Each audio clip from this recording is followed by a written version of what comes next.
السلام علیکم ورحمۃ اللہ وبرکاتہ۔ معزز ناظرین کرام، آج کی ویڈیو میں مولانا رومی کی ایک ایسی حکایت سماعت فرمائیں کہ ایک بچے کو اس کی ماں کے سامنے بادشاہ نے آگ میں ڈال دیا، پھر اس بچے نے ماں کو بھی آگ میں بلا لیا۔ تو پھر سنیے، مولانا رومی علیہ الرحمہ نے یہ واقعہ لکھا ہے کہ ایک یہودی بادشاہ نے ایک عورت سے کہا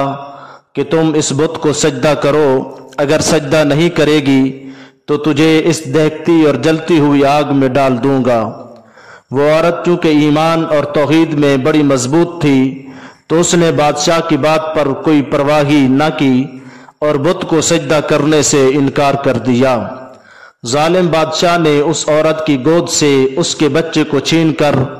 جلتی ہوئی آگ میں پھینک دیا۔ عورت یہ منظر دیکھ کر کانپ اٹھی،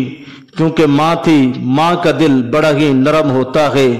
اس بچے کی ماں کے جذبہ ایمان کا امتحان تھا۔ جب اس ظالم بادشاہ نے بچے کو آگ میں پھینکا تو قریب تھا کہ ماں کا دل پھٹ ہی جاتا، مگر اچانک وہ بچہ آگ کے اندر سے بولنا شروع کر دیتا ہے کہ ماں، میں مرا نہیں ہوں، میں تو زندہ ہوں، واقعی میں زندہ ہوں، آپ بھی اندر آ جائیں، کیونکہ میں تو یہاں بہت لطف میں ہوں، اگرچہ بظاہر آگ کے اندر معلوم ہوتا ہوں، مگر یہاں تو بڑا مزہ ہے۔ امی، آپ بھی اندر تشریف لائیں تاکہ آپ بھی اللہ رب العزت کے دین حق کا معجزہ دیکھ لیں، اور تاکہ آپ بھی اللہ تعالیٰ کے خاص بندوں کا عیش و آرام دیکھ لیں۔ اگرچہ بظاہر وہ اہل دنیا کی نظر میں بلاؤں اور مصیبتوں میں معلوم ہوتے ہیں، امی جان آپ بھی اندر آ جائیں تاکہ حضرت ابراہیم علیہ السلام کے لیے نمرود کی آگ کے گلزار ہونے کا راز بھی آپ اپنی آنکھوں سے دیکھ لیں کہ کس طرح انہوں نے آگ کے اندر گلاب اور چنبیلی کی بہار پائی تھی اور آگ گلزار بن گئی تھی۔ امی جان، میں جب تجھ سے پیدا ہو رہا تھا تب اپنی موت دیکھ رہا تھا اور دنیا میں آنے سے سخت خوف اور سختی محسوس کر رہا تھا، کیونکہ ماں کے پیٹ میں 9 ماہ تک رہنے سے اس جگہ سے انسیت و الفت سی ہو گئی تھی۔ وہی پیٹ کی جگہ مجھے جہان معلوم ہو رہا تھا اور اس دنیا کے جہان کو تو دیکھا ہی نہیں تھا، اس لیے ایک اجنبی عالم میں آتے ہوئے ہچکچا رہا تھا اور پریشان ہو رہا تھا، مگر جب میں پیدا ہو گیا تو تنگ قید خانے سے نجات حاصل کر لی، پھر میں ایک خوبصورت عالم یعنی دنیا میں آ گیا۔ تو اسی طرح اب دنیا کے بعد اب جب جنت کو دیکھا ہے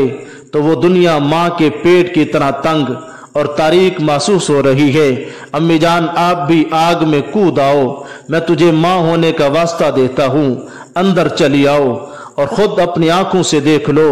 کہ یہ آگ تو آگ کا اثر ہی نہیں رکھتی،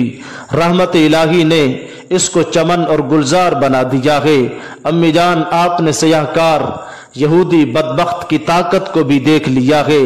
تو اب اندر آ کر ذرا خدا کے فضل و کرم کی طاقت کا بھی مشاہدہ کر لیجئے۔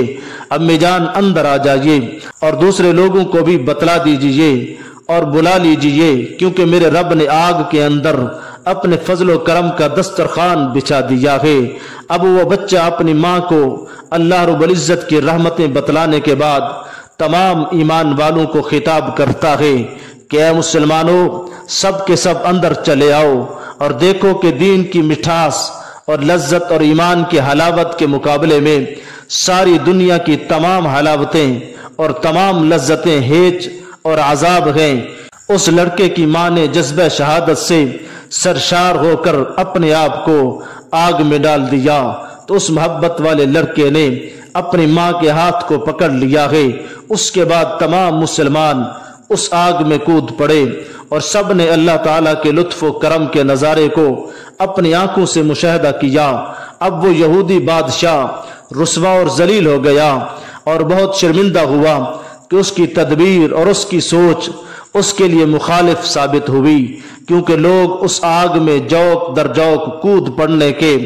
مشتاق ہو گئے اور انہوں نے قربانی دے کر عقیدہ توحید کی سچائی کو ثابت کر دیا۔ مولانا رومی رحمۃ اللہ تعالی علیہ ارشاد فرماتے ہیں کہ اسی طرح نالائق لوگ جو کچھ بدنامی اور رسوائی کا داغ